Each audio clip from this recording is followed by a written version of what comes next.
Nous sommes producteurs de cacao. Nous vendons notre cacao sur le marché à des industriels. En général, au prix du marché. Le prix du marché, il est fixé en fonction de l'offre et de la demande. Nous sommes les premiers producteurs mondiaux.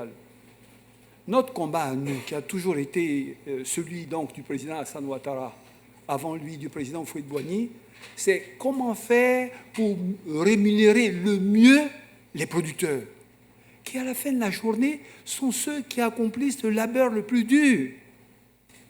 Je ne sais pas si vous avez déjà travaillé dans un champ de cacao, avec toutes les lunettes que vous portez là, vous ne leur ressemblez pas. Mais je peux vous dire que, très honnêtement, c'est un labeur qui est dur. Et le combat de tout le monde, c'est de dire qu'il faut qu'ils aient un revenu qui leur permette d'avoir une vie décente.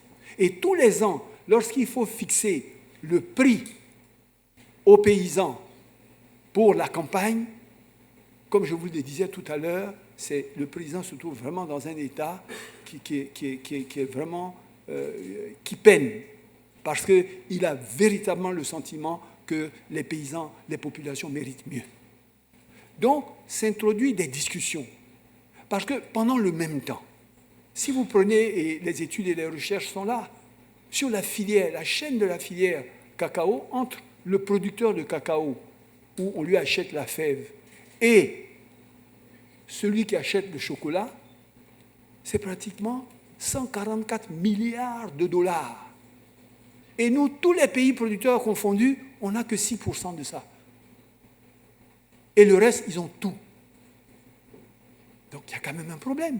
On dit qu'il faut un partage un peu plus équitable. Si vous prenez les statistiques sur les prix, vous allez vous rendre que la recherche indique que si on ne prend que l'inflation par rapport au prix aux producteurs en 79, en 80, jusqu'à aujourd'hui, si on ne prend que l'inflation, normalement, le prix de la fève devrait être à 13 dollars, 8 400. Ça veut dire, si on le ramène, je dirais, à ce que le paysan pourrait avoir, c'est 5 000 francs le kilo.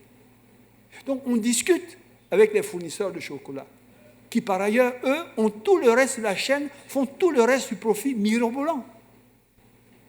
La Côte d'Ivoire, le Ghana, les deux qui représentent 60% de la production, rencontrent les autres acteurs à Accra en juin et décident de discuter de ce problème.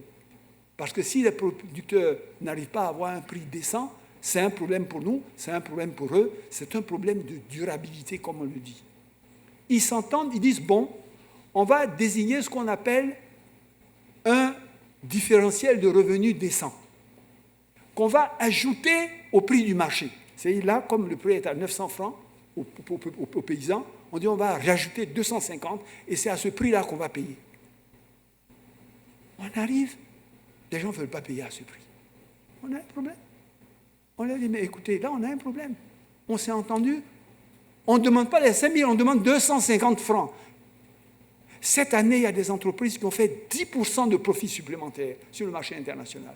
Alors quand même, il y a un minimum. Ce n'est même plus un problème de prix, de guerre, c'est un problème de décence, d'éthique, de moralité. Mais le problème, figurez-vous, il y a longtemps qu'on se plaint. Mais pourquoi aujourd'hui il prend cette proportion? Parce que dans les pays occidentaux, en Europe et aux États-Unis, ce sont les consommateurs, ce sont la société civile qui disent aux gens, mais nous, on ne mange plus de chocolat et on interdit même l'importation du chocolat si vous n'êtes pas capable de payer aux gens un minimum de prix, on veut un cacao durable. Ça devient donc un sujet réel. Vous, pour fabriquer votre chocolat, vous êtes obligé d'importer. Si vous ne pouvez plus l'importer, vous avez un problème, vous n'avez plus de clients.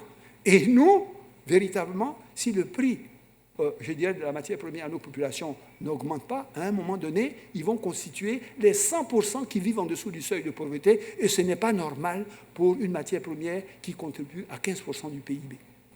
Voilà le débat. Alors, naturellement, ça a des tensions par-ci et par-là. Depuis quelques jours, je pense que le problème va se régler.